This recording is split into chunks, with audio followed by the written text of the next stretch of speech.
భగవద్గీత 12వ అధ్యాయం భక్తి యోగం శ్లోకం 3-4 12.3 12.4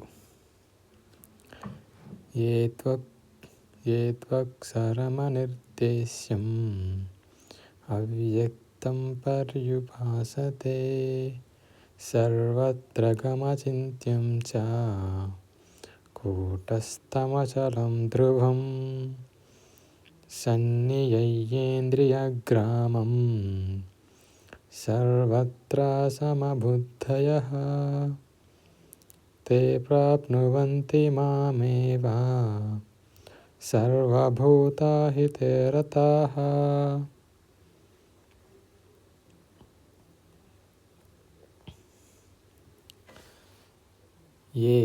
ఎవరైతే తు కానీ అక్షరం అంటే ఇంద్రియాతీతమును, అనిర్దేశ్యం అంటే అనిర్వచనీయము, అవ్యక్తం అంటే అవ్యక్త స్వరూపము, పర్యుపాసతే అంటే ఉపాసనలో నెలకొన్నట్టు వారు, సర్వత్రగం సర్వవ్యాపకము, అచింత్యం ఊహాతీతము, చ అంటే కూడా, కూటస్థం మార్పురహితం, అచలం నిశ్చలమైనది, ధ్రువం స్థిరమైనది, సన్నిమయ్య అంటే నిగ్రహించి, ఇంద్రియ గ్రామం అంటే సర్వ ఇంద్రియములను, సర్వత్ర అంటే అన్ని చోట్లను, సమబుద్ధయః సమబుద్ధి గలవారై, తే అంటే వారు, ప్రాప్నువంతి అంటే పొందుదురు, మాం అంటే నన్ను, ఏవ అంటే తప్పక, సర్వభూతహితే సర్వజీవుల సంక్షేమములో, రతాః నెలకొని.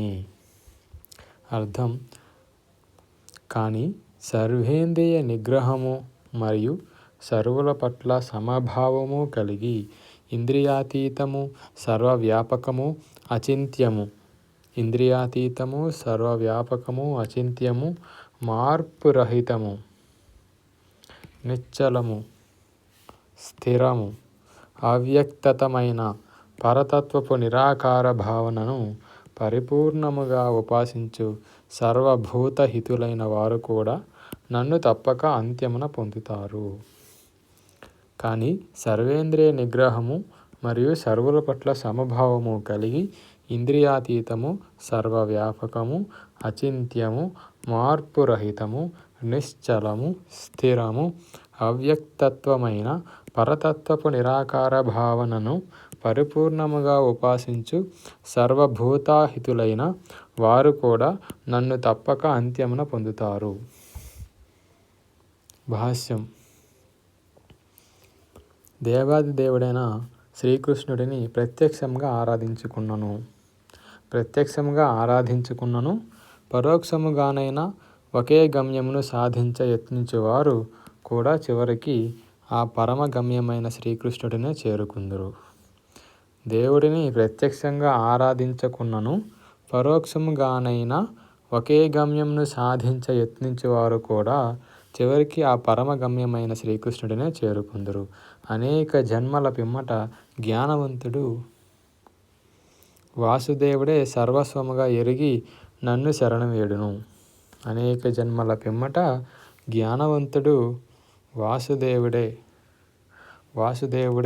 అంటే శ్రీకృష్ణుడే సర్వస్వముగా ఎరిగి నన్ను శరణువేడును. ఇది భగవద్గీత 7వ అధ్యాయం 19వ శ్లోకం. అనేక జన్మల పిమ్మట ఒకరు పరిపూర్ణ జ్ఞానమును సాధించినంతనే శ్రీకృష్ణ భగవానుని శరణు వేడును. ఏం చేస్తారు? శరణం వేడుతారు.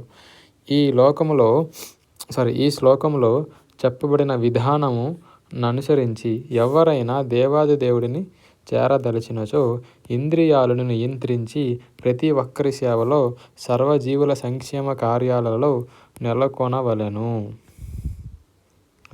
ఈ శ్లోకంలో చెప్పబడిన విధానం అనుసరించి ఎవరైనా దేవాది దేవుడిని చేరదలచినచో ఇంద్రియాలను నియంత్రించి ప్రతి ఒక్కరి సేవలో సర్వజీవుల సంక్షేమ కార్యాలలో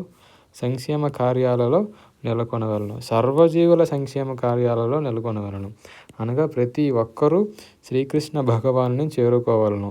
అట్లు చేయనచో పరిపూర్ణ అనుభూతి ఏర్పడదని పరిపూర్ణ అనుభూతి ఏర్పడదు అని ఇక్కడ తెలియబడును. అట్టి దేవాది దేవుని సంపూర్ణ శరణాగతికి ముందు ఒకరికి తీవ్ర తపస్సును ఆచరించవలసి ఉండును. జీవాత్మలో పరమాత్మను చూచుట కొరకై ఒకరు దర్శన, శ్రవణ, ఆస్వాదన, కర్మ వంటి ఇంద్రియ కార్యాలను నిరోధించవలను. అప్పుడే అతడు పరమాత్ముడు సర్వగతుడని గ్రహించగలడు. ఈ వాస్తవమును గ్రహించిన పిమ్మట అతడు ఏ జీవిని ద్వేషించడు. అట్టి భావనలో అతడు బాహ్యాచ్ఛాదనను కాకుండా ఆత్మనే దర్శించుట చేత మానవునికి జంతువునికి నడుమ భేదమును చూపుడు. కానీ అట్టి నిరాకార బ్రహ్మానుభూతి విధానము సాధారణ మానవునికి ఎంతో కష్టము. జీవాత్మలో పరమాత్మను చూచుట కొరకై ఒకరు దర్శన, శ్రవణ, ఆస్వాదన, కర్మ వంటి ఇంద్రియ కార్యాలను నిరోధించవలను. ఏం చేయాలి? నిరోధించాలి. ఇంద్రియ కార్యాలను నిరోధించాలి. అప్పుడే అతడు పరమాత్ముడు సర్వగతుడు అని గ్రహించగలడు.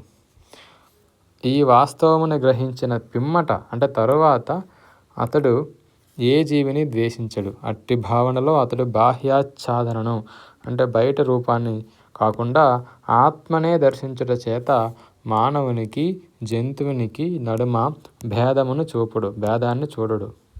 కానీ అట్టి నిరాకార బ్రహ్మానుభూతి విధానము సాధారణ మానవునికి ఎంతో కష్టము.